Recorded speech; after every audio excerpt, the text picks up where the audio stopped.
This is a story about power, not the power of kings, not the power of armies, not the power written into laws and constitutions. This is a story about the kind of power that appears when all of those fail. To understand it, we go to Sicily in the 19th century, an island of ancient beauty and deep fracture, a place suspended between worlds. For centuries, Sicily had been ruled by others, Spanish, Bourbon, Neapolitan. Authority always came from elsewhere.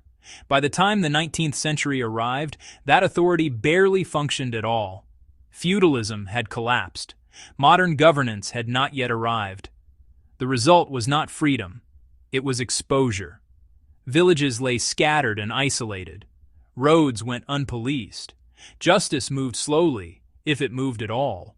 The state existed on paper but not in daily life. And in Sicily, daily life demanded something more reliable than paper. The Bourbon government ruled Sicily from Naples. For most Sicilians, it may as well have ruled from another continent. Courts were distant, expensive, and widely seen as corrupt.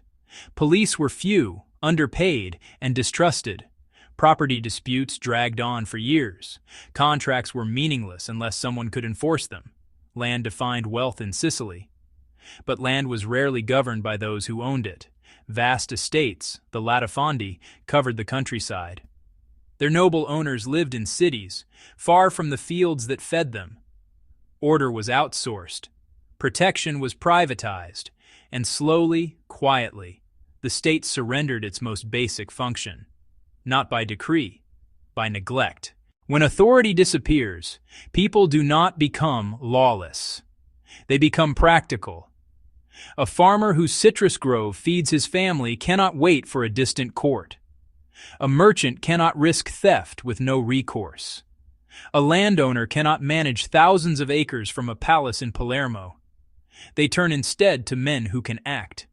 Estate managers, gabellotti, armed guards, campieri, local figures whose influence travels faster than any warrant. At first, these men provide protection. They guard land. They recover stolen goods. They settle disputes. But protection is never neutral. Once a man proves he can enforce order, others defer to him. Once his reputation spreads, his word carries weight. Once violence is used decisively and sparingly, resistance fades. Authority forms, not publicly, not officially, but effectively. Silence becomes law. To speak to the state is no longer loyalty, it is betrayal. Omerta emerges not as fear, but as discipline. Honor replaces legality. Reputation replaces legitimacy. By the time the Italian state begins to look closely at Sicily, something has already taken root. A parallel system of governance. One of the first to understand this is Leopoldo Franchetti. Traveling through Sicily in the 1870s, he observes something unsettling. The state is present, but irrelevant. Villagers do not cooperate with police. Disputes never reach court. Order exists, but it does not belong to Rome. Franchetti does not call this chaos. He calls it power. For decades, this system operates quietly. Then, in 1893, it breaks the surface. On the night of February 1st, a steam train departs Termini Imerese for Palermo. On board is Emanuele Notarbartolo, former mayor of Palermo, president of the Banco di Sicilia, a reformer. Notarbartolo has attempted something dangerous. He has tried to impose transparency. He has tried to bring public law where private power dominates. The train arrives in Palermo. Notarbartolo does not. His body is later found thrown from the train, stabbed 27 times. It is not a robbery. It is not a crime of passion. It is an execution. The investigation points to a name that shocks the nation. Raffaele Palizzolo, a member of parliament, an aristocrat, a man deeply embedded in Sicily's networks of influence. The trial becomes a national spectacle. Witnesses are called. They forget. They contradict themselves. They retreat into silence. Omerta holds. Palizzolo is eventually acquitted. The state fails to punish the crime.